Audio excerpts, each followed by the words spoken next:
ಏನ್ ಮ್ಯಾಮ್ ಇದು ತುಂಬಾ ಕ್ವೆರೀಸ್ ಬರ್ತಾ ಇತ್ತು ಅಂತ ಸ್ಟಾಕ್ ತರಿಸ್ಬಿಟ್ರೆ? ಹೌದು, ಇದು ತುಂಬಾ ಡಿಮ್ಯಾಂಡ್ ಅಲ್ಲಿ ಇರೋ ಸೀರೆ, ತುಂಬಾ ಕ್ವೆರೀಸ್ ಬರ್ತಾ ಇತ್ತು ಅಂತ ತರಿಸಿದೀನಿ. ನೋಡಿ, ಇಷ್ಟೇ ಕಲರ್ ಆಪ್ಷನ್ ಇರೋದು, ಲಿಮಿಟೆಡ್ ಸ್ಟಾಕ್ ಬಂದಿದೆ. ಬೇಗ ಬುಕ್ ಮಾಡ್ಕೋಬೇಕು. ಆಮೇಲೆ ಬಂದು ಅಂಗಡಿಗೆ ಬಂದು ನೋಡ್ತೀವಿ ಅಂತೆಲ್ಲ, ಇದೆಲ್ಲ ಬರೀ ಆನ್ಲೈನ್ ಬುಕ್ಕಿಂಗ್ ಅಷ್ಟೇ ಇರುತ್ತೆ. ನೀವು ಅಂಗಡಿಗೆ ಬರೋವರೆಗೂ ಸ್ಟಾಕ್ ಇರಲ್ಲ, ಬರೀ ಆನ್ಲೈನ್ ಅಷ್ಟೇ ಇರುತ್ತೆ. ಬೇಗ ಸೆಮಿ ಪ್ಯೂರ್ ಬೇಕಾದ್ರೆ ಸ್ಟೋರಿಗೆ ಬರ್ಬೋದು. ಸೆಮಿ ಬೇಕು ಅನ್ನೋರೆಲ್ಲ ಆನ್ಲೈನಲ್ಲೇ ಬುಕ್ ಮಾಡ್ಕೋಬೇಕು. ಅಂಗಡಿಗೆ ಬಂದು ನೋಡ್ತೀವಿ ಅಂದರೆ ನಮಗೆ ಸ್ಟಾಫ್ ಕಮ್ಮಿ ಇರೋದ್ರಿಂದ ನಾವು ಪ್ಯೂರು ಸೆಮಿ ಎರಡು ಕಾನ್ಸಂಟ್ರೇಟ್ ಮಾಡೋಕ್ಕಾಗಲ್ಲ. ಅದಕ್ಕೋಸ್ಕರ ಇದೆಲ್ಲ ಬರೀ ಆನ್ಲೈನ್ ಬುಕ್ಕಿಂಗ್ ಅಷ್ಟೇ. ಬೇಗ ಬುಕ್ ಮಾಡ್ಕೊಳ್ಳಿ. ಇಷ್ಟು ಕಲರ್ಸ್ ಇದೆ ನೋಡಿ. ಒಂದು ಸ್ಯಾರಿ, ಓವರಾಲ್ ಸ್ಯಾರಿ ಲುಕ್ ಈ ಥರ ಬರುತ್ತೆ.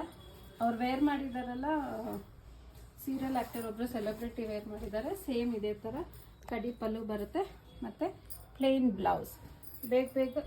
ಬುಟ್ಟ ಬ್ಲೌಸ್ ಬರುತ್ತೆ. ಬೇಗ ಸ್ಕ್ರೀನ್ ಮೇಲೆ ಬರ್ತಿರೋ ನಂಬರ್ಗೆ ಸ್ಕ್ರೀನ್ಶಾಟ್ ತೆಗೆದು ವಾಟ್ಸಪ್ ಮಾಡಿ. ಬರೀ ಆನ್ಲೈನ್ ಬುಕ್ಕಿಂಗ್ ಅಷ್ಟೇ ಇರುತ್ತೆ. ಆಫ್ಲೈನ್ ಬಂದರೆ ಸೀರೆ ಸಿಗಲ್ಲ. ನಮಸ್ಕಾರ.